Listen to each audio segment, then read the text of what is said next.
সামনে রেখে পুরোপুরি জমে উঠেছে কেনাকাটা। বিস্তারিত জানাতে বসুন্ধরা শপিং মল থেকে যুক্ত আছেন সহকর্মী মেহেরিন অ্যানি। অ্যানি, জানাবেন শপিং মলগুলোতে ক্রেতাদের ভিড় কেমন, বেচা বিক্রি কতটা জমলার, শেষ সময়ে এসে কোন ধরনের পণ্য বেশি বিক্রি হচ্ছে?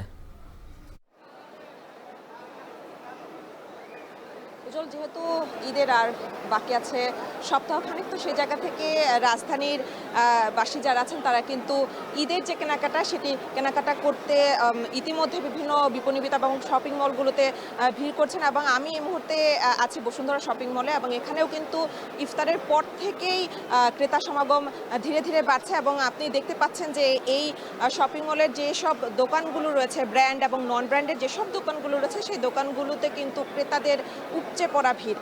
এবং এই যেটি বলছিলাম যে ঈদের যেহেতু খুব একটা বেশি সময় বাকি নেই, তো সেই জায়গা থেকে ক্রেতারা আসলে এখন বিভিন্ন দোকানগুলো খুঁজছেন এবং তারা কিন্তু তাদের পছন্দসই পোশাক থেকে শুরু করে প্রসাধনী সবকিছু কিন্তু তারা কিনছেন, এবং পরিবারের যে সকল সদস্যদের নিয়েই কিন্তু তারা এখানে আসছেন। যেহেতু আসলে এখন অনেকটাই গরম, তো সেই জায়গা থেকে কিছুটা স্বাচ্ছন্দ্যে কেনাকাটা করতে কিন্তু তারা অনেকেই এই শপিং মলগুলোতে আসছে, এবং অনেকটা দর কষাকষি এড়াতেও কিন্তু তারা এই ব্র্যান্ডের দোকানগুলোতে আসছে। এবং এবারের এই ঈদকে ঘিরে কিন্তু যেসব ফ্যাশন হাউসগুলো আছে, সেই ফ্যাশন হাউসগুলো কিন্তু তারা তাদের ক্রেতাদের পছন্দসই পোশাকই কিন্তু তারা এবার ঈদকে ঘিরে তারা নিয়ে এসেছে। এবং ক্রেতারা যেটি বলছেন যে এবারে আসলে পোশাকের যে ডিজাইন সেগুলো তাদের পছন্দসই হলেও যে দামের যে বিষয়টি সেটিতে তারা বলছে যে গত বছরের থেকে এবারের কিন্তু পোশাকের দাম, পোশাক থেকে শুরু করে আসলে সব কিছুর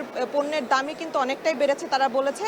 এবং তারা বলছে যে যেহেতু আসলে সামনে ঈদ, সেই জায়গা থেকে তারা আসলে বেশি দাম হলেও সাধ্যের মধ্যেই কেনাকাটা করার চেষ্টা করছেন। এবং বিক্রেতারা যারা বলছেন যে শুরুতে, রোজার শুরুতে আসলে যে রকমটি ছিল বেচা কেনার যে চিত্র, সেটি অনেকটাই পাল্টেছে। এবং এই যতই ঈদ ঘনিয়ে আসছে ততই কিন্তু তারা তাদের যে বেচা বিক্রি সেটি কিন্তু বাড়ছে এবং ক্রেতা সমাগমও বাড়ছে। এবং যেহেতু ঈদ সামনে, সেই জায়গা থেকে বিভিন্ন ব্র্যান্ড এবং নন ব্র্যান্ডের যেসব দোকানগুলো আছে তারা কিন্তু বিভিন্ন ছাড়ের ব্যবস্থা রেখেছে, এবং প্রত্যেকটি দোকানেই কিন্তু দেখা যাচ্ছে যে 10 থেকে 50% পর্যন্ত কিন্তু তারা ছাড়ের ব্যবস্থা রেখেছে, এবং ক্রেতারাও কিন্তু তাদের সাধ্য মতোই কেনাকাটা করছে।